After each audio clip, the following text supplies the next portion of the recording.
राष्ट्रपति पौडेल र चिनिया नेताबीच शिष्टाचार भेट। सबै देशसँग सुमधुर सम्बन्ध बनाइरहनु आवश्यक रहेको उपराष्ट्रपति यादवको भनाई। एक भन्सार अधिकृत सहित सुन काण्डमा 3 कर्मचारी र 3 जना भन्सार एजेन्ट पक्राउ। प्रधानमन्त्री प्रचण्डसँग चिनिया नेता जियाजुनले भिडियो वार्ता गरे। मर्यादा क्रमप्रति प्रदेश सभाका सभामुख र उपसभामुख असन्तुष्ट। अर्थतन्त्र चलायमान बन्दै गएको र निजी क्षेत्रबाट कर्जाको माग बढ्ने अपेक्षा रहेको गभर्नर महाप्रसाद अधिकारीको भनाई। आफूले टिकट पाएपछि पार्टीलाई हराएर विरोधीलाई कसरी जिताउने भन्नेतर्फ लागेको विनोद चौधरीको अनुभव। कोशी प्रदेश सरकार निर्माणमा सभामुखको सहभागिता बारेमा अदालतको फैसला स्वीकार्य हुने सभामुख घिमिरेको भनाई। राम्रो मान्छे छानेर मात्रै क्रियाशील सदस्यता दिनुपर्ने शशाङ्क कोइरालाको भनाई। बालकृष्ण खानलाई राज्यले फसाएको सहमहामन्त्री यादवको दाबी। नीति अधिवेशन असोजमा गर्न नेता गक्षीदारको माग। फर्मुल्लाह मन्सुरले भने काङ्ग्रेस बैठकमा राजेन्द्र लिङदेलका भाइहरू बोल्दैछन्। पार्टीले दलितलाई टिकटमा सधैँ वास्ता गरेको सहमहामन्त्री जीवन परियारको गुनासो। वित्तीय संस्थाका ऋणीहरूको काठमाडौँमा प्रदर्शन।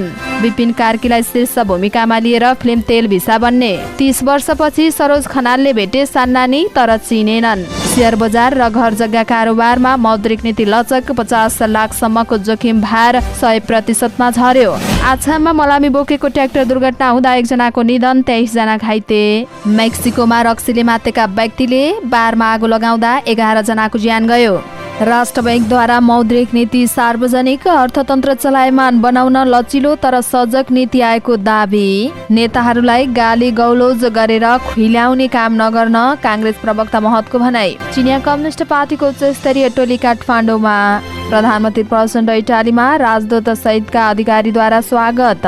जग्गाधनीलाई लछार पछार गर्दै मेयर हर्क साम्पाङले गराए निजी जग्गामा वृक्षारोपण। राष्ट्रिय परिचय पत्रलाई समेटेर केन्द्रीय ग्राहक पहिचान प्रणाली कार्यान्वयनमा ल्याइने। धनराज गुरुङले ल्याएको अपराधी जोगाउने विधेयक खारेज गर्न शेखर कोइरालाको माग। सार्वजनिक गाडी सफा हुनुपर्ने मन्त्री ज्वालाको भनाई। ललिता निवास प्रकरणमा नापी विभागका तत्कालीन कर्मचारी श्रेष्ठ समातिए। राजस्वले पत्र नपठाउँदा अगाडि बढेन सुनगाल्ने र तौलिने प्रक्रिया। राजस्वका डीजी भन्छन् बिस्तारै पत्र जान्छ। केही दलहरूले आर्मीमाथि आक्रमण गरिरहेको एनपी साउथको दाबी। सबै कम्युनिस्टहरूलाई एकताबद्ध हुन वामदेव गौतमको आह्वान। भ्रष्टाचार विरुद्ध अखिल क्रान्तिकारीको बृहत नागरिक हस्ताक्षर अभियान सुरु। शैक्षिक संस्थामा तालाबन्दी नगर्ने अनि राजसेवीको घोषणा। डान्सिङ स्टार विजेता छिरिङले कारसाङमा दयाङसँग अनस्क्रिन रोमान्स गर्ने। क्यानाडामा बितेको 50 वर्ष यताकै ठुलो वर्षा। केही ठाउँमा 3 महिनामा पर्ने पानी 24 घण्टामै पर्यो।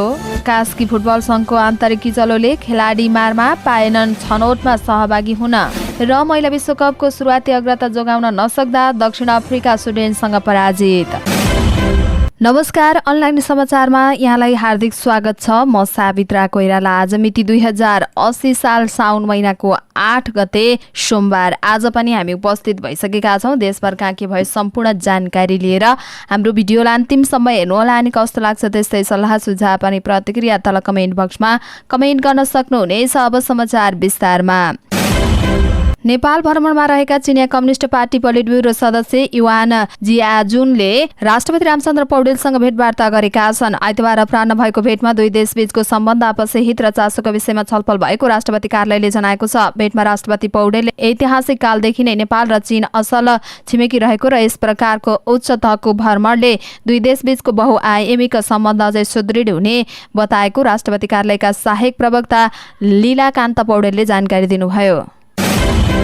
उपराष्ट्रपति रामसाई प्रसाद यादवले मैत्री सम्बन्ध स्थापित भएका सबै राष्ट्रहरूसँग सुमधुर र शान्तिपूर्ण सम्बन्ध बनाइराख्नु आजको आवश्यकता रहेको बताउनु भएको छ। आइतबार काठमाडौँमा आयोजित होनोररी काउन्सिल क्रप्स नेपाल एससीसीएनको 16औं वार्षिक उत्सव समारोहलाई सम्बोधन गर्दै उहाँले आर्थिक समृद्धिको यात्रा अग्रसर रहेको नेपालका लागि मैत्री सम्बन्ध स्थापना भएका सबै राष्ट्रहरूसँग सुमधुर र शान्तिपूर्ण सम्बन्ध बनाइराख्नु आजको आवश्यकता भएको बताउनु भएको छ। उपराष्ट्रपति यादवले दैत्य सम्बन्ध कायम भएका देशका नागरिकहरूलाई पनि नेपालमा पर्यटकको रूपमा भेट्राउनका लागि एससीसीएनको प्रमुख भूमिका रहेको बताउनुभयो। उहाँले नेपालमा लगानीका सम्भाव्य क्षेत्रहरू, जलविद्युत, पर्यटन लगायतका विदेशी लगानी आकर्षित गरी मुलुकको आर्थिक विकास र समृद्धिको लागि संस्थाले थप योगदान दिन आवश्यक रहेको बताउनुभयो।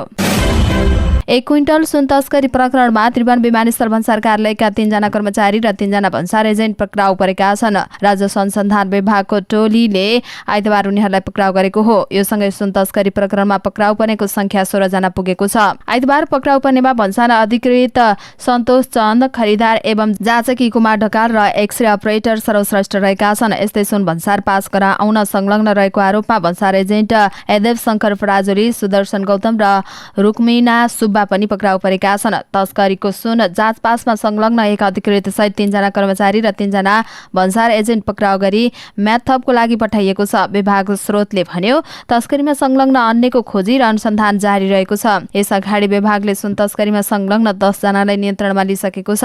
गत मंगलबार हङकङबाट ल्याएको क्याथे पेसिफिक एयरलाइन्समा 100 केजी सुन र स्कुटरको ब्रेक सुमा लुकाएर काठमाडौँ ल्याएको थियो। सो सुन भन्सार प्रणालीबाट सहजै पास भएर बाहिरिन लाग्दा विभागको टोलीले बरामद गरेको थियो। प्रधानमन्त्री पुष्पकमल दाहाल प्रचण्डसँग चीनका कम्युनिस्ट पार्टीका शीर्ष नेता युआन जियाजुनले भिडियो वार्ता गर्नुभएको छ। चीनिया प्रतिनिधिमण्डलको नेतृत्व गरेर नेपालको 3 दिने भ्रमणमा रहनुभएका जियाजुनले अपराह्न 4 बजे भर्चुअल माध्यमबाट छलफल गर्नुभएको हो। भेटमा दुई देशको आपसी हितका विषयमा छलफल भएको जनाइएको छ।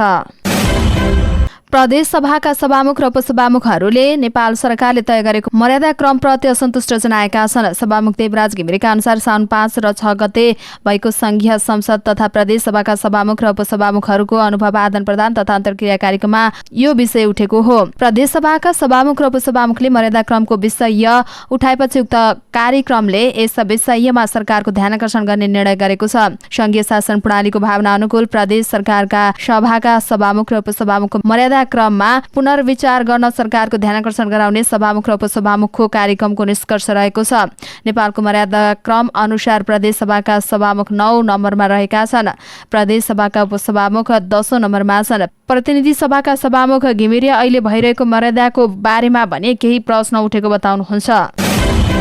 नेपाल राष्ट्र बैंकका गभर्नर महाप्रसाद अधिकारीले विविध कारणले गत आर्थिक वर्ष 2079-80 मा कर्जा विस्तार घटेको बताउनु भएको छ। चालू आर्थिक वर्षको मौद्रिक नीति जारी गरेपछि आयोजित पत्रकार सम्मेलनमा बोल्दै गभर्नरले गत वर्ष कर्जा विस्तारमा व्यापक रूपमा घटेको बताउनु भएको हो। उहाँले बजेटले तोके अनुसारको पुँजीगत खर्च समयमै हुन नसक्नु, आर्थिक वृद्धि दर न्यून रहनु र तरलता प्रभावमा कमी आउँदा कर्जामा विस्तार खुम्चिएको हो। यस्तै विप्रेषणको आप्रवासनमा पनि आएको सुधार, ब्याजदरले घट्ने र बजेट वक्तव्यमा समेत समेटिएको सुधार योजनाका कारण आर्थिक गतिविधि चलायमान हुन थालेको समेत गभर्नरको भनाइरहेको छ। अर्थतन्त्र चलायमान भएसँगै निजी क्षेत्रबाट हुन सक्ने कर्जाको सीमा 562 अर्बले बढ्न सक्ने केन्द्रीय बैंकको प्रक्षेपण रहेको छ। प्रत्यक्ष राजनीतिमा लागेर पहिलो पटक प्रत्यक्ष चुनाव जितेका उद्योगपति विनोद चौधरीले कांग्रेसमा अनुशासनको पाटो निकै कमजोर रहेको अनुभव सुनाउँदै बेलैमा लगाम नभए भविष्यमा बेकाराल अवस्था आउन सक्ने बताउनु भएको छ। केन्द्रीय कार्य समितिको बैठकमा आइतबार आफ्नो धारणा राख्दै केन्द्रीय सदस्य चौधरीले टिकट पाएपछि पार्टीका सबै साथी एक ठाउँमा उभिएर सहयोग गर्नुपर्नेमा कसरी सिद्धाउने भनेर लाग्ने प्रविधि भेटेको पनि उहाँको भनाइरहेको छ। चौधरीले यो प्रविधिले पार्टी प्रणालीलाई समाप्त पार्ने बताउनु भएको छ। उहाँले नयाँ भनिएकाहरूले निकै चुनौती दिएको भन्दै अहिलेको आर्थिक संकटको अवस्था पार लगाउनका लागि पार्टीभित्रकै विज्ञहरूलाई जिम्मा दिनुपर्ने बताउनु भएको हो। साधारण खर्च समेत धान्न नसक्ने अवस्थामा वित्तीय अवस्था पुगेको चौधरीको भनाइ छ। प्रतिनिधि सभाका सभामुख देवराज घिमिरेले कोशी प्रदेश सरकार निर्माणमा प्रदेश सभाका सभामुखको सहभागिता बारेमा सर्वोच्च अदालतको फैसला स्वीकार्य हुने बताउनु भएको छ। उहाँले अदालतको विचाराधीन यो विषयलाई हस्तक्षेप गर्ने वा प्रभाव पार्ने कुरा हुन नसक्ने भएकाले पनि आफूहरूले सो विषयमा छलफल गरे पनि अहिले कुनै पनि निष्कर्षमा पुग्न आवश्यक नदेखेको टिप्पणी गर्नुभएको हो। आइतबार काठमाडौँमा आयोजित संघीय सांसद तथा प्रदेश सभाको अनुभव आदान प्रदान एवं अन्तर्क्रिया कार्यक्रमको निष्कर्ष सार्वजनिक गर्नका लागि पत्रकार भेटघाट कार्यक्रममा बोल्दै सञ्चारकर्मीले राखेको जिज्ञासाको जवाफ दिने क्रममा सभामुख घिमिरेले कोशी प्रदेशको सरकार निर्माण बारेमा आफूहरू सर्वोच्च अदालतको फैसलाको पर्खाइमा रहेको र उसले गर्ने फैसला स्वीकार गर्दै अगाडि बढ्ने स्पष्ट पार्नुभयो। यो घटनाका बारेमा पनि आफूहरूबीच धेरै नै छलफल भएको र त्यस घटनाबाट शिक्षा लिएर अगाडि बढ्ने सहमति भएको उहाँको भनाइरहेको छ।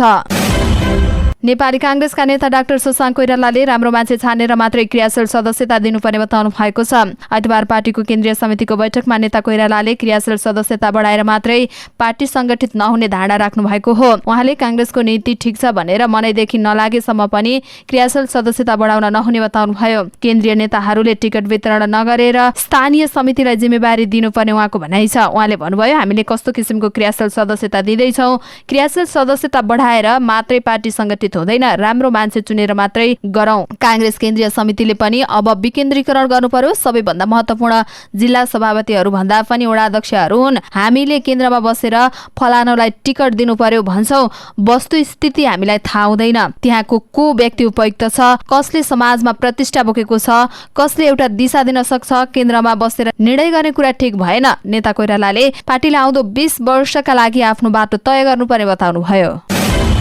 नेपाली कांग्रेसका सहमहामन्त्री महेन्द्र यादवले पार्टीका नेता बालकृष्ण खाँडमाथि राज्यले ठूलो अन्याय गरेको बताउनु भएको छ। केन्द्रीय समितिको बैठकमा बोल्दै उहाँले खाँडलाई राज्यले फसाएको बताउनु भएको हो। हाम्रा आदरणीय नेता नेपाली कांग्रेसका जुझारु नेता बालकृष्ण खाँडलाई राज्यले फसाएको छ। उहाँमाथि राज्यले ठूलो अन्याय गरेको छ। अहिलेसम्म अनुसन्धानमा न कुनै जाहेरी छ, न उहाँलाई कसैले पोलेको छ, न कुनै प्रमाण भेटिएको छ। उहाँले भन्नुभयो, तर थप मुद्दा राजद्रोह पनि लगाइएको छ। ठगी मुद्दामा राजद्रोह लगाउने हो भने दिनमा 10-20 वटा राजद्रोहको मुद्दा लाग्छ, उहाँको भनाइ छ। सहमन्त्री यादवले खाँडमाथि अभियोग मात्रै लागेको तर प्रमाणित नभएकाले कसुरदार जस्तो व्यवहार गर्न नहुने बताउनुभयो। खाँडले पार्टीका नेता कार्यकर्ताहरूको धेरै संरक्षण गरेको भन्दै यादवले उहाँलाई दुःख पर्दा सहयोग गर्नुपर्ने बताउनु भएको छ। तपाईले एक लाठी खाँदा उहाँले गएर छोप्नुहुन्थ्यो, उहाँले पनि धेरै दुःख गरेर आउनु भएको छ, धेरै लाठी खाएर आउनु भएको छ। सक्नुहुन्छ भने सहयोग गरौं, सक्नुहुन्न भने असहयोग नगरौं। उहाँ हाम्रो परिवारको साथी हो, सहमहामन्त्री यादवले भन्नुभयो। उहाँले अदालतले खाँडलाई निर्दोष साबित गर्ने आशा पनि व्यक्त गर्नुभयो। नेपाली कांग्रेसका नेता विजय कुमार गौक्षेदारले आगामी असोजमा पार्टीको नीति अधिवेशन गर्नुपर्ने बताउनु भएको छ। आइतबार पार्टी केन्द्रीय कार्यालयको बैठकमा बोल्दै नेता गौक्षेदारले समयमै नीति अधिवेशन गर्नुपर्ने बताउनु भएको हो। उहाँले आगामी असोजमा नीति अधिवेशन गर्ने प्रस्ताव गर्नुभयो। उहाँले नीति अधिवेशनमा पार्टीको आगामी दिशाको बारेमा पनि छलफल गर्नुपर्ने बताउनुभयो। नेता गौक्षेदारले देशको समसामयिक राजनैतिक अवस्थाको विषयमा छलफल गर्न पार्टीको छुट्टै बैठक गर्नुपर्ने माग गर्नुभयो। उहाँले देशको राजनीति बिग्रिरहेको भन्दै यस्तो अवस्थामा कांग्रेसले कसरी अगाडि बढ्ने भन्ने बारेमा छलफल गर्नुपर्ने बताउनुभयो। नेपाली कांग्रेसका सहमहामन्त्री फर्मुल्लाह मन्सुरले निर्वाचन प्रणाली धर्मनिरपेक्षता र समानुपातिक प्रतिनिधित्वको विषयमा प्रश्न उठाउने नेताहरूलाई राजेन्द्र लिङदेलको भाइको संज्ञा दिनु भएको छ। केन्द्रीय कार्य समितिको बैठकमा आफ्नो धारणा राख्ने क्रममा मन्सुरले कांग्रेसभित्र समावेश र समानुपातिक व्यवस्थाहरूका विरोधीहरू हाबी हुन थालेको भन्दै उनीहरूका कारण मधेसमा कांग्रेस कमजोर बन्ने बताउनु भएको हो। मन्सुरले भन्नुभयो, लिङदेलले 4 वटा प्रस्ताव राखेका छन्। कांग्रेसमा पनि लिङदेलका भाइहरू मैले यहाँ देखेको छु। एउटा गणतन्त्र बाहेक सबै उपलब्धिहरू उल्टाउने कुरा गर्नेहरू लिङदेलका भाइहरू हुन्। मन्सुरले कांग्रेसले मुस्लिम र दलितहरूलाई प्रत्यक्ष टिकट नदिएको भन्दै पहिचानको मुद्दामा कांग्रेसले कोशीका पहिचानवादीलाई पनि साथ दिनुपर्ने बताउनुभयो। नेपाली कांग्रेसका सहमहामन्त्री जीवन परियारले पार्टीले उम्मेदवार बनाउँदा दलितलाई सधैँ व्यवस्था गरेको बताउनु भएको छ। आइतबार केन्द्रीय समितिको बैठकमा बोल्दै 2048 पछिको चुनावमा दलितलाई जम्मा 3 जनालाई मात्रै पार्टीले प्रत्यक्षतर्फ उम्मेदवार बनाउनु लाजमर्दो भएको बताउनु भएको हो। गत निर्वाचनमा मीन विश्वकर्मा, लक्ष्मी परियार, सुजता परियार, मानबहादुर नेपालीलाई प्रत्यक्षतर्फ उम्मेदवार बनाउन आग्रह गरिए पनि सम्भव नभएको सहमहामन्त्री परियारले जानकारी दिनुभयो। अघिल्लो केन्द्रीय समितिको बैठकले भातृ संस्थाको नेतृत्व बनाउँदा पार्टीभित्र परामर्श गरेर सभापतिले निर्णय लिने भनिए पनि हुन नसकेको उहाँको भनाइरहेको छ। भातृ संस्था बनाउँदा परामर्श गरेर गर्ने निर्णय केन्द्रीय समितिले गरेको थियो, एकपक्षीय भयो भन्ने व्यापक गुनासो छ, सभापतिज्यू परियारको भनाइ छ। लघुवित्त तथा अन्य वित्तीय संस्थाको ऋणमा परेका सर्वसाधारणले आइतबार पनि काठमाडौँमा प्रदर्शन गरेका छन्। उनीहरूले लघुवित्तको चर्को ब्याजका कारण ऋण तिर्न नसकेको, आफूहरूको जायज यथा समेत धरापमा परेको भन्दै काठमाडौँमा प्रदर्शन गरेका हुन्। प्रदर्शनकारीहरूले काठमाडौँको माइतीघरबाट सुरु गरेको विरोध र्याली त्रिपुरेश्वर, सुन्दरा, रत्नपार्क हुँदै भद्रकालीमा गएर सकिएको थियो। र्यालीका सहभागीहरूले लघुवित्त संस्थाहरू खारेज गर्नुपर्ने, बैंकको बाउन्स चेक रद्द गर्नुपर्ने, कपाली तमसुकहरू खारेज गर्नुपर्ने लगायतका नारा लेखेको प्लेकार्ड बोकेका थिए। अभिनेता विपिन कार्कीलाई शीर्ष भूमिकामा लिएर फिल्म तेल भिसा निर्माण हुने भएको छ। शंकर घिमिरेको निर्माण तथा निर्देशनमा बन्न लागेको फिल्ममा विपिन अनुबन्धित भएका हुन्। तिहारपछि नेपाल र अमेरिकामा छायाङ्कन हुने जनाइएको फिल्ममा उनको दोहोरो भूमिका हुनेछ। सोशल कमेडी ड्रामा जर्नामा बन्न लागेको फिल्मले सुत्केरीलाई स्याहार गर्नका लागि अभिभावकहरूलाई अमेरिका बोलाइने प्रविधिलाई कटाक्ष गर्ने जनाइएको छ। सोही प्रविधिलाई लिएर व्यङ्ग्य गर्दै तेल भिसा नामाकरण गरिएको स्रोतले जनाएको छ। यो फिल्मका लागि विपिनले अहिलेसम्मकै महँगो पारिश्रमिक लिएको चर्चा पनि छ। लिड एक्टर्स र अन्य कलाकारहरू चाँडै नै सार्वजनिक हुने जनाइएको छ। घिमिरेले निर्देशन गरेको पछिल्लो फिल्म तुलसी 2076 सालमा रिलिज भएको थियो। यसअगाडि उनले ब्रेकफेल, वीरताको चिनो र 20 निर्देशन गरेका थिए। घिमिरे अभिनेत्री रिचा घिमिरेका श्रीमान समेत हुन्। उनी लामो समयदेखि अमेरिका बस्दै आएका छन्। अभिनेता तथा निर्देशक सरोज खनालले 30 वर्ष पछाडि सान्नानी भेटेका छन्। आफूले पहिलो पटक निर्देशन गरेको बगान चलचित्रको प्रमोसनका लागि दौडधुपमा रहेका अभिनेता खनालले 2050 सालमा निर्माण भएको सान्नानीको नायिकालाई भेटेका हुन्। सो फिल्ममा खनाल हिरोको भूमिकामा हुँदा सान्नानी मेगा पोखरेल भने हिरोइनको भूमिकामा थिइन्। तर सो फिल्मपछि सान्नानी कतै पनि देखा परिनन्। खनालका अनुसार उनी लगभग गुमनाम जस्तै भएकी थिइन्। तर शनिबार उनै नायिका पोखरेलले मलाई चिन्नुभयो भन्दै आएपछि आफू एकछिन अक्कमक्क परेको समेत खनालले सुनाएका छन्। उनले सामाजिक सञ्जालमा लेखेका छन्, 2050 सालतिर हराएकी सान्नानी आज बगानमा भेटिन्। खनालले सो भेटपछि लेखेका छन्, उनले अभिनय गरेको 2 चलचित्र सोल्टिनी र सान्नानी जुन त्यति बेला दर्शकहरूले अत्याधिक मन पराउनु भएको सुपरहिट चलचित्र थियो। सान्नानीमा म उनको नायक थिएँ। यी दुवै चलचित्र चल्नुको कारण उनको अभिनय थियो। सबै निर्माता र निर्देशक उनलाई आफ्नो फिल्ममा लिन लालायत थिए। तर सान्नानी खेलेपछि उनी एकाएक चलचित्र क्षेत्रबाट हराइन्। उनको धेरै खोजी भयो तर उनी कतै पनि भेटिनन् र न उनलाई कसैले भेटे न उनी फर्केर आइन्। उनले नायिका पोखरेललाई भेटेपछि भावुक हुँदै अगाडि लेखेका छन्, शनिबार सिभिल मलमा बगान हेर्न आउनुभएका दर्शकहरूलाई भेट्न जाँदा फोटो खिच्न आउनुहुने दर्शकहरूको भिडमा मलाई चिन्नुहुन्छ भन्दै उनी मतिर आइन्। मैले झट्ट उनलाई चिन्न सकिनँ किनकि 30 वर्षमा उनमा धेरै परिवर्तन आएको थियो। तर जब उनी हाँसिन् मैले उनलाई चिने। 30 वर्षपछि पनि सान्नानीको हाँसो उस्तै थियो। सान्नानी र सोल्टिनी अर्थात् नायिका मेगा पोखरेल, उनले लेखेका छन्। नेपाल राष्ट्र बैंकले शेयर बजार र घर जग्गा कारोबारमा मौद्रिक नीति लचक बनाएको छ। 50% रुपैयाँसम्मको शेयर धितो कर्जाको जोखिम भार 150%बाट घटाएर 100%मा झारिएको गभर्नर महाप्रसाद अधिकारीले जानकारी दिनुभयो। पत्रकार सम्मेलनमा गभर्नर अधिकारीले 50 लाख रुपैयाँसम्मको मार्जिन प्रकृतिको शेयर धितो कर्जाको जोखिम भार 150%बाट घटाएर 100%मा झारिएको बताउनु भएको हो। यसअगाडि 25 लाख रुपैयाँसम्मको कर्जा जोखिम भार 100% र त्यसभन्दा माथिको कर्जा 150% रहेको थियो।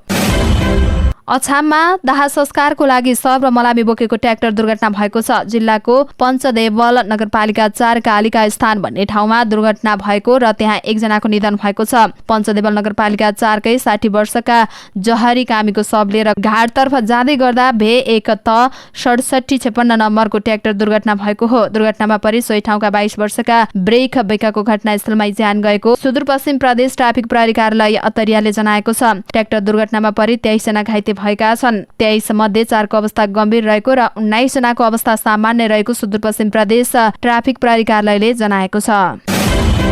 उत्तरी मेक्सिकोमा रक्सीले मातेका व्यक्तिले एक बारमा रात्रिकालीन क्लबमा आगो लगाउँदा 11 जनाको ज्यान गएको छ भने अन्य 4 जना घाइते भएका छन्। उत्तरी राज्य सोनोराको सान लुइस रियो कोलोराडोको एक बारमा शनिबार यो घटना भएको स्थानीय अधिकारीले बताएका छन्। आगलागीमा 7 जना पुरुष र 4 जना महिलाले ज्यान गुमाएका छन्। रक्सीले मातेका एक व्यक्तिले आफूलाई बारका कर्मचारीले निकालेको झोकमा बारमा आगो झोसेको सोनोरा महान्यायाधीश वक्ताको कार्यालयले जनाएको छ। मदमत्त भएका उनले बारमा रहेका महिलामाथि अभद्र व्यवहार गरेपछि उनलाई बारबाट निष्कासन गरिएको थियो।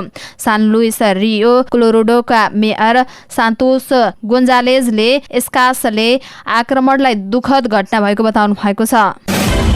नेपाल राष्ट्र बैंकले चालू आर्थिक वर्षको वार्षिक मौद्रिक नीति सार्वजनिक गरेको छ। राष्ट्र बैंकले मूल्य र बाह्य क्षेत्र स्थायित्व कायम राख्दै अर्थतन्त्रलाई चलायमान बनाउनका लागि सजगतापूर्वक लचिलो मौद्रिक नीति ल्याएको उल्लेख गरेको छ। वित्तीय स्रोतलाई उत्पादनशील क्षेत्रमा प्रभाव गराई आन्तरिक उत्पादन क्षमता अभिवृद्धि गर्नेतर्फ मौद्रिक नीतिको प्राथमिकता रहेको उल्लेख छ। ठूला कर्जाहरूको अनुगमन, नियमन तथा सुपरिवेक्षणलाई प्रभावकारी बनाउने, कर्जाको केन्द्रीकरण कम गर्दै लैजाने, साना तथा मझौला उत्पादन उत्पादनशील कर्जालाई प्राथमिकता दिने र कर्जाको गुणस्तर तथा पहुँच अभिवृद्धि गरी वित्तीय स्थायित्वको प्रबन्धन गर्नेतर्फ मौद्रिक नीतिलाई सहयोग पुग्ने गरी नियामकीय नीतिहरू तर्जुमा गरिएको पनि उल्लेख छ। यस्तै मूल्य वृद्धिलाई 6.5% भित्र कायम राख्न मौद्रिक विस्तारबाट मूल्यमा चाप पर्न नदिने गरी मौद्रिक व्यवस्थापन गरिने राष्ट्र बैंकले जनाएको छ। नेपाली कांग्रेसका प्रवक्ता डाक्टर प्रकाश शरण महतले नेताहरूलाई खुल्याउने काम नगर्न आग्रह गर्नुभएको छ। आइतबार पार्टी केन्द्रीय समितिको बैठकमा बोल्दै उहाँले नेतृत्वलाई अनावश्यक गालीगलौज गर्ने र खुल्याउने काम नगर्न आग्रह गर्नुभएको हो। सामाजिक सञ्जालबाट नियोजित किसिमहरूले विरोध कसैलाई पनि गर्न नहुने महतको भनाइरहेको छ। आपसमा गालीगलौज नगरिकन एकताबद्ध भएर अगाडि बढ्नेमा कांग्रेसलाई कसैले पनि विस्थापन गर्न नसक्ने उहाँको तर्क रहेको छ। पार्टीभित्र अनुशासनको आवश्यकता रहेकोमा उहाँले जोड दिनुभयो। महतले भन्नुभयो, आजको आवश्यकता हाम्रो पार्टीमा विचारमा छैन, हाम्रो पार्टीको दृष्टिकोणमा पनि छैन, हाम्रो पार्टीको मिसनै छैन, हाम्रो पार्टीको भिजन छैन, त्यो होइन। हाम्रो पार्टीको मिसन छ, हाम्रो पार्टी प्रति गर्व छ। उच्च मनोबलका साथ जनतामा जान्छौं। हामी त खत्तम भइसक्यौं, अब हाम्रो भविष्य छैन। फलानोले गर्दाखेरि हाम्रो यो पार्टी यो ठाउँमा पुग्यो, ऊ ठाउँमा पुग्यो भन्ने मानसिकताबाट प्रस्तुत हुन्छौं भने जस्तोसुकै जतिवटा कार्यक्रम गरे पनि हामीले हाम्रो जनाधारमा जुन विस्तार गर्ने लक्ष्य राखेका छौं, एक्लै निर्वाचनमा जित्ने लक्ष्य राखेका छौं, त्यो पूरा हुन सक्दैन। त्यसकारण पहिलो कुरा अनावश्यक किसिमको गालीगलौज, नेतृत्वलाई खुल्याउने कुरा र सामाजिक सञ्जालबाट नियोजित किसिमबाट विरोध गर्ने कुरा र नभएको कुरालाई पनि भएको जस्तो गरेर प्रस्तुत गर्ने कुरा हामी कहीँ कतैबाट कसैले पनि गर्नु हुँदैन, उहाँको भनाइ छ। एक चित्तले पार्टीको संगठनमा लाग्नुपर्छ भन्दै उहाँले नेपाली कांग्रेसलाई कसैले पनि रिप्लेस गर्न नसक्ने जिकिर गर्नुभयो। चिनिया कम्युनिस्ट पार्टीका उच्च स्तरीय नेताहरूको टोली काठमाडौँ आइपुगेको छ। चिनिया कम्युनिस्ट पार्टी पोलिट ब्युरो सदस्य युआन च्यान्चुन नेतृत्वको उच्च स्तरीय टोली काठमाडौँ आइपुगेको हो। च्या 25 सदस्यीय टोलीसहित नेपाल भ्रमणमा आएका हुन्। चिनिया उच्च स्तरीय टोलीले नेपालमा महत्त्वपूर्ण राजनीतिक भेटवार्ता गर्ने कार्यक्रम रहेको छ। च्याको भ्रमणको चाँजो पाँजो मिलाउनका लागि चीनको नेपाल मामिला प्रमुख योया सरला नेपाल आइसकेकी थिइन्। चिनिया विदेश विभागकी कूटनीतिज्ञले आफ्नो नेपाली नाम सरला राखेकी छन्। शनिबार नेपाल आइपुगेकी सरलाले च्या उनको भ्रमण तालिका र भेटघाटको तालिका मिलाइसकेको जनाइएको छ। च्या उनको कम्युनिस्ट पार्टीका शीर्ष नेता र कांग्रेस सभापति शेरबहादुर देउवासँग भेट गर्ने कार्यक्रम रहेको बताइएको छ। नेपाल चीन सम्बन्धका बारेमा यो भ्रमणले विशेष महत्त्व राख्ने अपेक्षा लिएको छ। आगामी सेप्टेम्बरमा प्रधानमन्त्री पुष्पकमल दाहालको चीनमा भ्रमण गर्ने तयारी पनि रहेको छ। नेपालमा भारत र अमेरिकी नेताहरूको भ्रमण बाक्लिएपछि केही समयता चिनिया नेताहरूले पनि नेपाल आउने क्रम बढाएका छन्। प्रधानमन्त्री पुष्पकमल दाहाल प्रचण्ड संयुक्त राष्ट्र संघीय खाद्य तथा कृषि संगठनको मुख्यालय इटालीको रोममा हुन गइरहेको कार्यक्रममा भाग लिन इटाली पुग्नु भएको छ। प्रचण्ड स्थानीय समयअनुसार आइतबार 7:30 रोममा अवतरण गर्नुभएको हो। प्रधानमन्त्रीलाई नेपाली राजदूत भरत कुमार रेग्मी सहित इटालीका परराष्ट्र मन्त्रालयका अधिकारीहरूले स्वागत गरेको प्रधानमन्त्रीका प्रेस संयोजक सूर्यकिरण शर्माले जानकारी दिनुभयो। अतिकम विकसित राष्ट्रहरूको अध्यक्षको हैसियतमा खाद्य सम्बन्धी कार्यक्रमको उद्घाटन समारोह प्रधानमन्त्रीको सम्बोधन रहनेछ।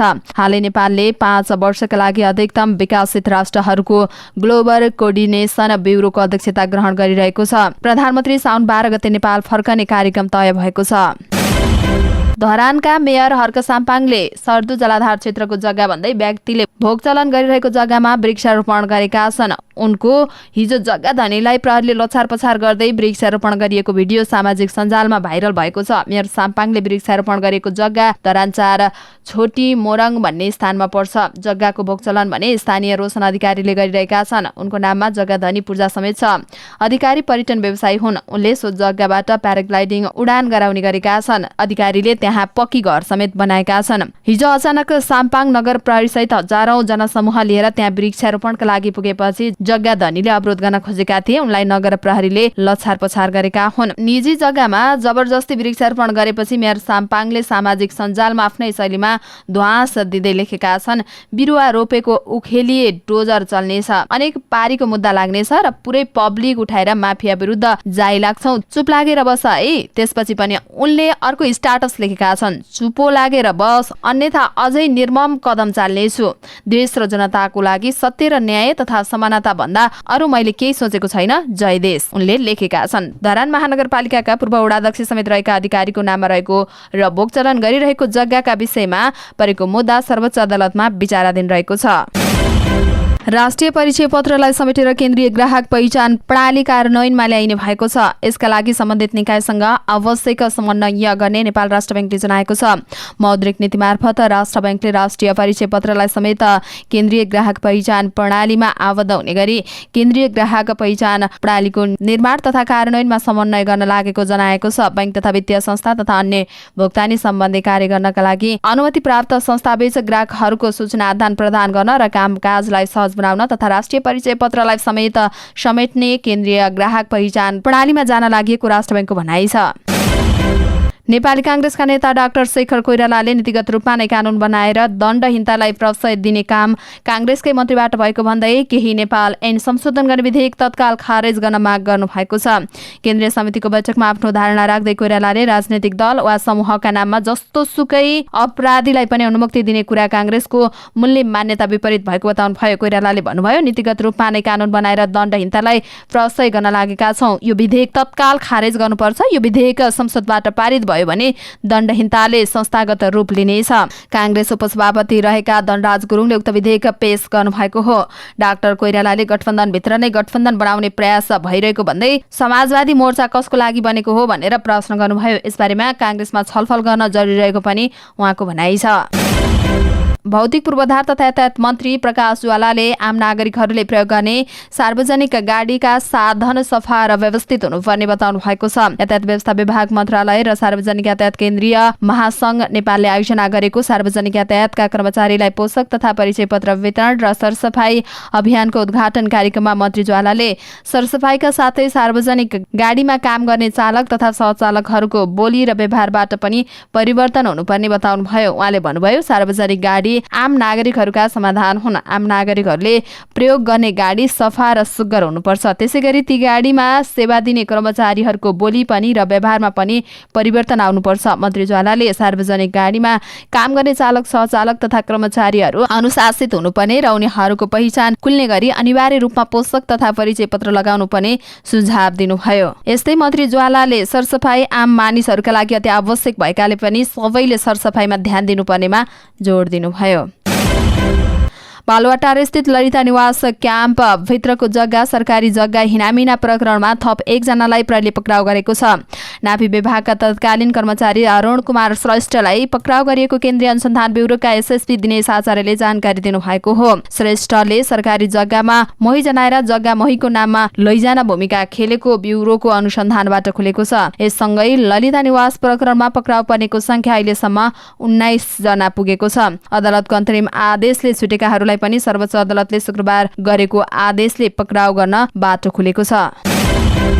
त्रिभुवन अन्तर्राष्ट्रिय विमानस्थलबाट बाहिरिएको सुनको तौल कति छ भन्ने अझै यकिन भएको छैन। असार 30 मा हङकङबाट क्याथे पेसिफिकको उडान मार्फत मोटरसाइकल र स्कुटरको ब्रेक प्याडमा लुकाएर ल्याएको सुन राजस्व अनुसन्धान विभागले बरामद गरेको थियो। साउन 3 मा त्रिभुवन अन्तर्राष्ट्रिय विमानस्थलमा भन्सारकार लगिएको गेट बाहिरबाट बरामद गरिएको सुन करिब 80 देखि 100 किलो रहेको राजस्व अनुसन्धान विभागका महानिर्देशक नवराज ढुङ्गानाले दाबी गर्नुभएको छ। तर उहाँले पत्र नपाउँदा राष्ट्र बैंकले सुन गाल्ने र एकिन परिणाम निकाल्ने काम रोकिएको जनाइएको छ। सुन हङकङबाट मोटरसाइकल र स्कुटरको ब्रेक प्याड बनाएर ल्याएको थियो। राजस्व अनुसन्धान विभागले बरामद 8 पोका सुन राष्ट्र बैंकको टक्सार महाशाखामा पठाएको छ। तर राष्ट्र बैंकका अधिकारीका अनुसार गलेपछि मात्रै सो सुनको परिणाम तौलिन मिल्छ। तर गाल्ने प्रक्रिया सुरु गर्नका लागि राजस्व अनुसन्धान विभागले पत्र पठाउनु पर्छ। विभागको पत्र आएपछि मात्रै प्रक्रिया अगाडि बढाइने राष्ट्र बैंकको टक्सार महाशाखाका निर्देशक थानेश्वर आचार्यले बताउनु भयो। उहाँले भन्नुभयो, पत्र बिना गाल्ने काम अगाडि बढ्न सक्दैन। नेपाली कांग्रेसका नेता तथा परराष्ट्र मन्त्री एनपी साउदले आर्मीमाथि केही पार्टीहरूले आक्रमण गरेको बताउनु भएको छ। केन्द्रीय समितिको बैठकमा बोल्दै साउदले सत्ता नपाएर उनीहरू तिलमिलाएको बताउनु भयो। विपक्षीमा रहेका दलहरू सत्ता नपाएपछि रन्थनिएको उहाँको भनाइ छ। आज आर्मी जस्ता संस्थामा पनि केही पार्टीहरूले आक्रमण गरिरहेका छन्। साउदले भन्नुभयो, असंलग्न राष्ट्रनीति विदेश सम्बन्धमाथि प्रहार गर्ने काम भइरहेको साउदको भनाइरहेको छ। सत्ता गठबन्धन र कांग्रेस सही ट्र्याकमा हिँडिरहेको उहाँले दाबी गर्नुभयो। पूर्व गृहमन्त्री बालकृष्ण खाँडको नाम नलिकन साउदले अदालतको विचाराधीन मुद्दामा बोल्नुपर्ने अवस्था नरहेको बताउनु भयो। अदालतको निर्णय पनि हामीले फर्कनु पर्दछ। पार्टीमा 1, 2, 3 जनाको मात्रै कुरा हुँदैन। पत्रिकाले लेखेका कुराको आधारमा पनि पार्टीलाई हित गर्दैन, साउदको भनाइ छ। पूर्व उपप्रधान एवं गृहमन्त्री वामदेव गौतमले सबै कम्युनिस्टहरूलाई एकताबद्ध हुन आह्वान गर्नुभएको छ। आइतबार नेपाल कम्युनिस्ट पार्टीका संस्थापक पुष्पलाल श्रेष्ठको 45औं स्मृति दिवसलाई सम्बोधन गर्दै कीर्तिपुरमा उहाँले समाजवादी मोर्चा बनाउनु राम्रो भए पनि 1-2 मात्रै मिलेर समाजवादको यात्रा पूरा नहुने बताउनुभयो। उहाँले नेपालको संविधानले परिकल्पना गरेको लोकतान्त्रिक मूल्य र मान्यतामा आधारित समृद्ध समाज समृद्ध समाजवादको निर्माण कम्युनिस्ट मोर्चाहरू मिलेर मात्रै सम्भव भएको बताउनुभयो। उहाँले लोकतान्त्रिक मूल्य मान्यताको समाजवाद समृद्ध समाजवादको लागि सबै नेपालीहरू कम्युनिस्टहरू एउटा मोर्चामा आउन जरुरी रहेको बताउनुभयो।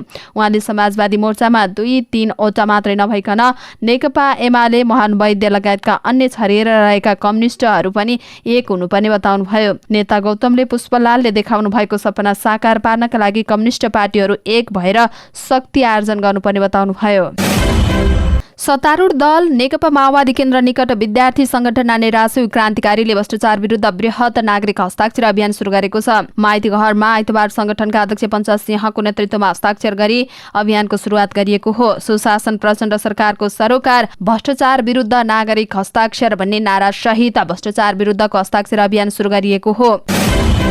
नेकपा एमाले निकट नेरासुले शैक्षिक संस्थामा तालाबन्दी नगर्ने घोषणा गरेको छ। नेरासुले आइतबार गरेको पत्रकार भेटघाट कार्यक्रममा बोल्दै अबबाट कुनै पनि विश्वविद्यालय तथा क्याम्पसमा तालाबन्दीको कार्यक्रम नगर्ने संगठनका अध्यक्ष समीक बडालले जानकारी दिनुभयो। अहिले नेपाल संस्कृत विश्वविद्यालय तथा पूर्वाञ्चल विश्वविद्यालयमा विद्यार्थी संगठनले तालाबन्दी गरेका छन्। अध्यक्ष बडालले तालाबन्दीका कारण विद्यार्थीहरूको पठन पाठन सहित विश्वविद्यालय र क्याम्पस अस्तव्यस्त बन्ने भएकाले पनि तालाबन्दीको विकल्पका रूपमा अन्य आन्दोलन गर्नुपर्ने बताउनुभयो। उहाँले सामुदायिक विद्यालय सुधार गर्नका लागि पालिकाले गरेको कामलाई सहयोग गर्ने भनाइराख्नुभयो। हिमालय टिभीबाट प्रसारण भएको reality show dancing star Nepal season 2 की विजेता छिरिङ शेर्पाले रजत पटमा डेब्यू गर्ने भएकी छन्। फिल्म कारसागमा उनले दयाङ राईसँग अनस्क्रिन रोमान्स गर्ने पक्का भएको छ। शेर्पा समुदायका फिल्म र म्युजिक भिडियोमा समेत काम गरिरहेकी छिरिङलाई डान्सिङ स्टारले चर्चामा ल्याएको थियो। उक्त रियालिटी शो जितेसँगै उनले फिल्ममा काम गर्ने आफ्नो लक्ष्य रहेको बताइरहेकी थिइन्। उनले विश्वकै सर्वाधिक उचाइमा कोरियोग्राफी तथा नृत्य गरेर गिनिज बुक वर्ल्ड रेकर्डमा नाम समेत राखेकी छन्। 5600 मिटरको उचाइमा अवस्थित काला पत्थरमा कोरियोग्राफी र नृत्य गरेर रेकर्ड रचेकी थिइन्। यो फिल्म ऐसा फिल्मको ब्यानरमा निर्माण हुन लागेको हो। यसअगाडि यो फिल्ममा मुख्य अभिनेताका रूपमा दयाहाङ र बुद्धि तामाङ फाइनल भइसकेका छन्। पुरुषोत्तम प्रधानको छायाङ्कनमा रहेको फिल्मको छायाङ्कन सिन्धुपाल्चोकको 12 विषय नगरपालिका र बाँकी भुटेकोसी गाउँपालिकामा हुने निर्माण पक्षले जनाएको छ। क्यानाडामा बितेको 50 वर्ष यताकै ठूलो वर्षा भएको छ। केही क्षेत्रमा सामान्यतया 3 महिनाको अवधिमा पर्ने पानी एकै दिन अर्थात् 24 घण्टाभित्र नै परेको क्यानाडाको मौसम विभागलाई उद्धृत गर्दै बीबीसीले जनाएको छ। सरकारले जोखिमपूर्ण अवस्था रहेको भन्दै सर्वसाधारणहरूलाई खोजी तथा उद्धार कार्यमा समावेश नहुन अपिल गरिसकेको छ। नोभा स्कोटिया क्षेत्रमा भएको भारी वर्षापछि 2 बालबालिका सहित 4 जना बेपत्ता भएको बीबीसीले जनाएको छ। झण्डै 80,000 मानिस विद्युत सेवाबाट वञ्चित भएका छन्।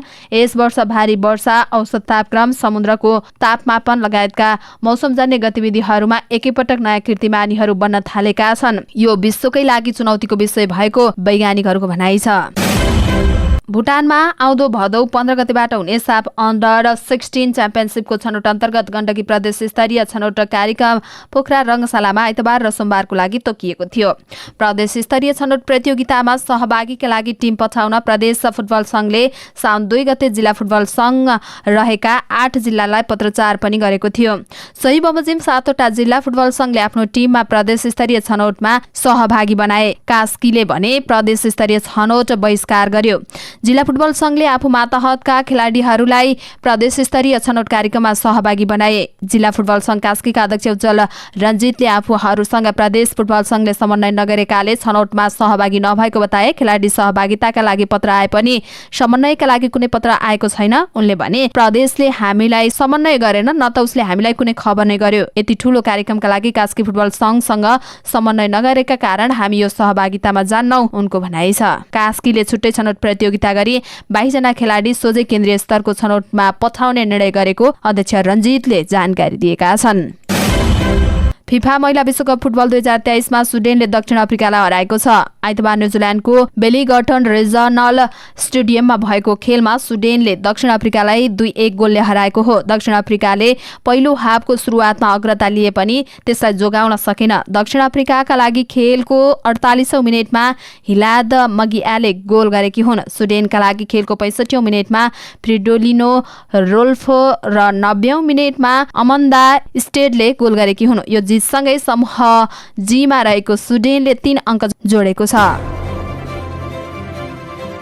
हवस् त दर्शक महानुभावहरू, आजका मुख्य समाचारहरू यति नै। हामीले प्रस्तुत गरेका विषयहरूप्रति तपाईँको धारणा के छ तल कमेन्ट बक्समा उल्लेख गर्नुहोला। साथै तपाईँलाई लागेका कुरा कुनै विषय उठाइदिए हुन्थ्यो जस्तो लाग्छ अथवा कुनै पनि विषयमा समाचार दिन छुटाएका छौँ हामीले भने तपाईँ हामीलाई हाम्रो फेसबुक पेजमा गएर मेसेज गर्न सक्नुहुनेछ अथवा तल कमेन्ट बक्समा कमेन्ट पनि गर्न सक्नुहुनेछ। तपाईँको कमेन्टले हामीलाई काम गर्नका लागि अझै ठुलो ऊर्जा दिनेछ। हाम्रो मेहनतको लागि एउटा सानो लाइक र कमेन्ट अवश्य गर्नुहोला। अनि च्यानललाई सब्स्क्राइब गर्नुभएको छैन भने सब्स्क्राइब अल नोटिफिकेसन अन पनि गर्नुहोला। हामी पलपलको न्युज अपडेटका साथ फेरि आउने नै छौँ। त्यतिन्जेलसम्मको लागि तपाईँको हरेक पल शुभ रहोस्। नमस्कार।